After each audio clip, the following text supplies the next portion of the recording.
प्रश्न 30। ABCDE एक समपंचभुज है। पंचभुज के कोण ए का समद्विभाजक भुजा CD से बिंदु M पर मिलता है। सिद्ध करें कि कोण AMC बराबर 90 डिग्री। तो यहाँ पे पंचभुज का चित्र पहले बना लेते हैं।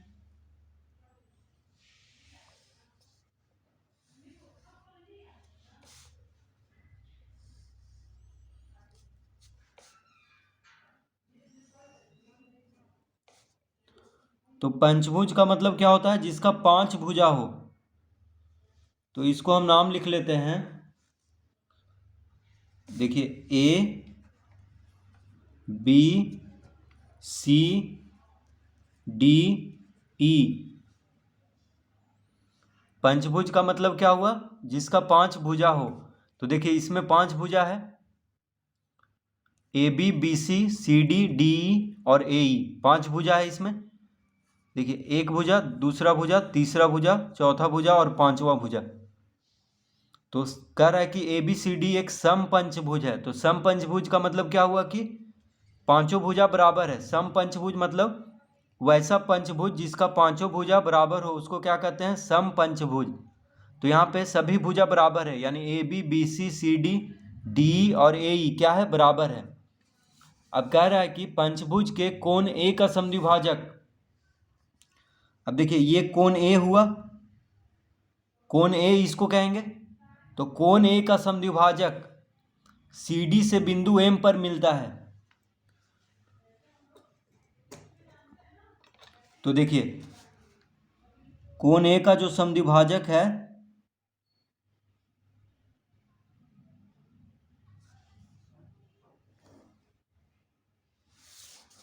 CD से बिंदु M पर मिलता है। तो यहाँ पे M लिखेंगे जहां पे मिल रहा है। सिद्ध करें कोण AMC। देखिए हमको सिद्ध करना है कि कोण AMC, देखिए इस कोण को कहेंगे कोण AMC। ठीक है, इस कोण को क्या कहेंगे? कोण AMC। तो सिद्ध करना है कि कोण AMC बराबर 90 डिग्री, यानी कोण AMC 90 डिग्री होगा, ये सिद्ध करना है। AMC यानी ये जो कोण होगा ये 90 डिग्री होगा, ये सिद्ध करना है हमको। ये अभी है नहीं, इसको सिद्ध करना है कि कोण AMC कितना होगा? 90 डिग्री। तो पहले जो दिया हुआ है उसको लिख लेते हैं। तो लिखेंगे दिया है, दिया है ABCDE एक समपंचभुज है। समपंचभुज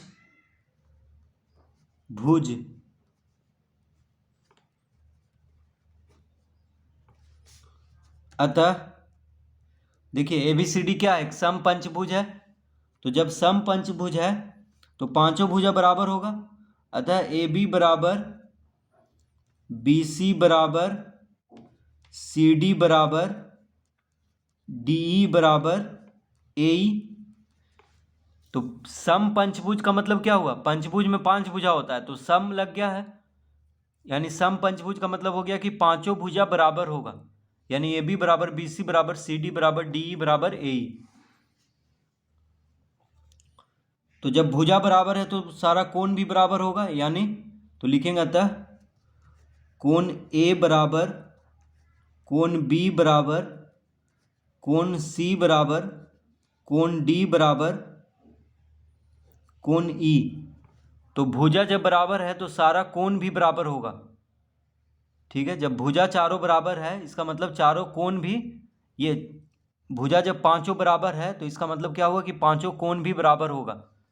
ठीक है, क्योंकि भुजा जब बराबर होता है तो कोण भी बराबर होता है, जब कोण बराबर होता है तो भुजा भी बराबर होता है।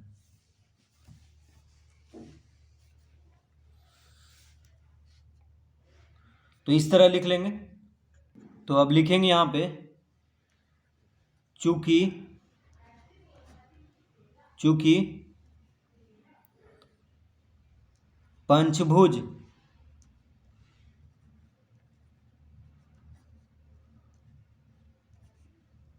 पंचभुज के सभी कोणों का योग बराबर होता है। तो पंचभुज का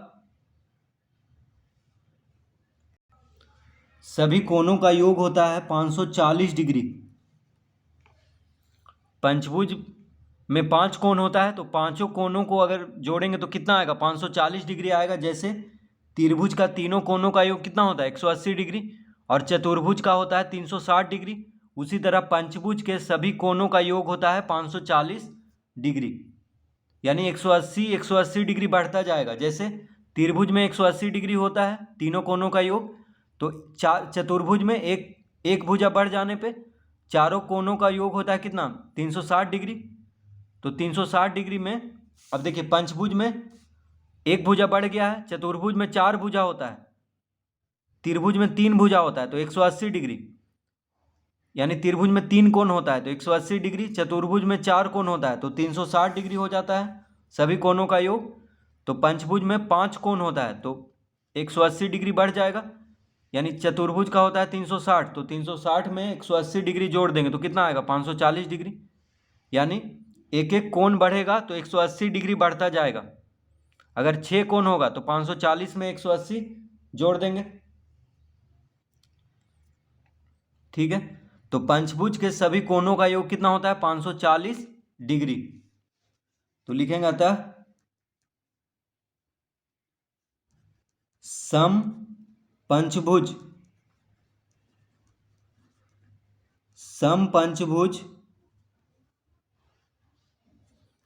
का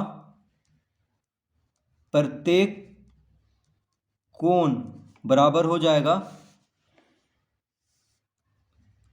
540 डिग्री बटा 5, यानी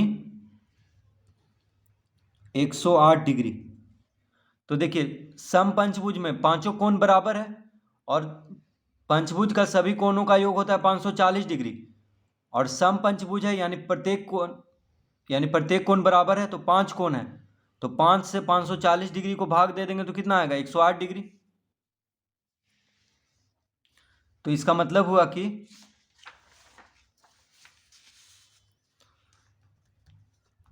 कोण ए बराबर, कोण बी बराबर, कोण सी बराबर, कोण डी बराबर, कोण ई बराबर कितना होगा, 108 डिग्री।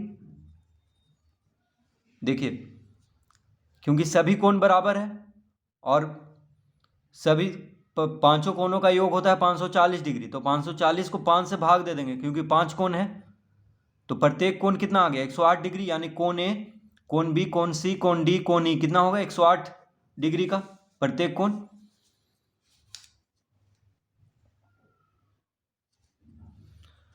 तो हाफ कोण ए यानी 1/2 कोण ए बराबर कितना हो जाएगा, 108 डिग्री बटा 2। देखिए कोण ए है 108 डिग्री, तो कोण ए का आधा कितना हो जाएगा, 108 डिग्री का आधा, यानी 108 डिग्री को 2 से भाग दे देंगे तो कितना आएगा, 54 डिग्री। ठीक है, तो लिखेंगे अतः कोण बी ए एम, अतः कोण बी ए एम बराबर कितना हो जाएगा, 54 डिग्री। तो कोण ए का आधा हम क्यों निकाले हैं, क्योंकि दिया हुआ है यहाँ पे कि एम जो है कोण ए का समद्विभाजक है। एम क्या कर रहा है, कोण ए को 2 बराबर भागों में बांट रहा है, तो एक इधर का कोण हो जाएगा, एक इधर का कोण हो जाएगा। ठीक है, तो कितना आ गया, तो कोण बी एम, देखिए बी ए एम यानी कोण कितना हो जाएगा, 54 डिग्री हो जाएगा, इधर भी 54 डिग्री हो जाएगा, क्योंकि एम जो है कोण ए का समद्विभाजक है। तो कोण ए है 108 डिग्री, तो 54 हो जाएगा ये दोनों कोण। ठीक है, तो ये 54 डिग्री हो गया। कोण बी कितना है, 108 डिग्री, कोण सी कितना है, 108 डिग्री, तो देखिए 108 डिग्री कोण सी है, कोण बी 108 डिग्री है, कोण बी एम 54 डिग्री हो गया, 3 कोण मालूम हो गया है। अब ये कोण हमको ज्ञात करना है, ठीक है, कोण ए एम सी ज्ञात करना है। तो अब देखिए ए बी सी एम क्या है, एक चतुर्भुज हो गया। देखिए यहाँ पे 4 भुजा है, A B C C M और ए बी। तो जब एम क्या है, समद्विभाजक है कोण ए का, जो कि सी डी से एम पे मिल रहा है। तो अगर हम इधर, ये 2 चतुर्भुज में बढ़ चुका है, एक चतुर्भुज इधर हो गया, एक चतुर्भुज इधर, तो पंचभुज को 2 चतुर्भुज में बांट दिया गया है एम खींच करके। तो अब देखिए चतुर्भुज में हम जानते हैं कि चारों कोणों का योग होता है 360 डिग्री। तो 3 कोण तो ज्ञात हो गया है, कोण सी, कोण बी और कोण बी एम 54 डिग्री। तो 3 कोण जब ज्ञात हो गया तो चौथा कोण यानी कोण ए एम सी ज्ञात कर लेंगे। तो लिखेंगे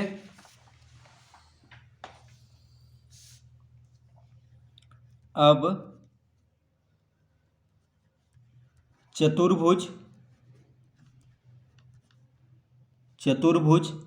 ए बी सी एम में, तो चतुर्भुज का चारों कोणों का योग होता है 360 डिग्री। तो लिखेंगे कोण बी एम प्लस कोण ए बी सी प्लस कोण बी सी एम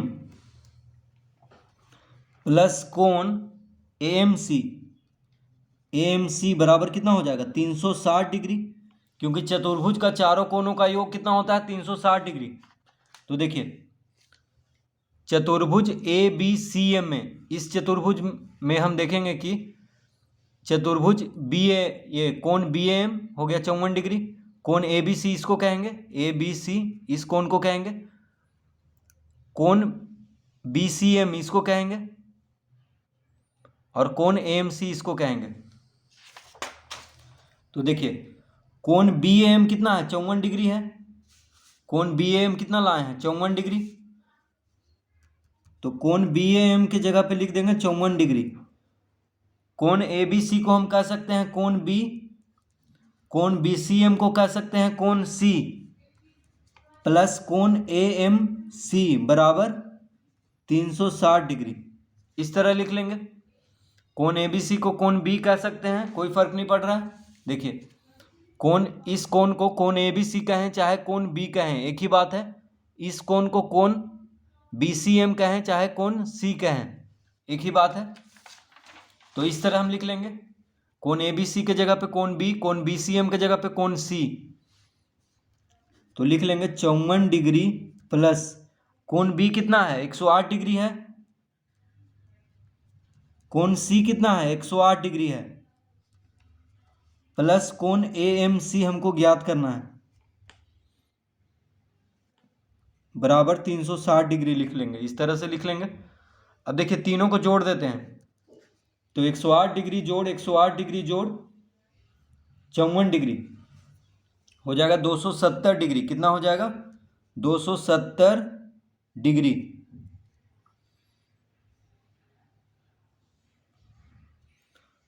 प्लस कोण ए एम सी बराबर 360 डिग्री। इस तरह लिख लेंगे। तीनों को जोड़ दिए हैं तो लिखेंगे अतः कोण ए एम सी बराबर हो जाएगा 360 डिग्री माइनस 270 डिग्री। तो देखिए 270 डिग्री बराबर के बाएं तरफ प्लस में है, तो इसको बराबर के दाएं तरफ भेजेंगे तो माइनस में हो जाएगा। तो 360 डिग्री में से 270 डिग्री को घटा देंगे तो कितना आ जाएगा 90 डिग्री। तो कोण ए एम सी बराबर कितना आ गया 90 डिग्री। तो यही सिद्ध करना था कि कोण ए एम सी बराबर 90 डिग्री। तो इस तरह से इसको हल करेंगे।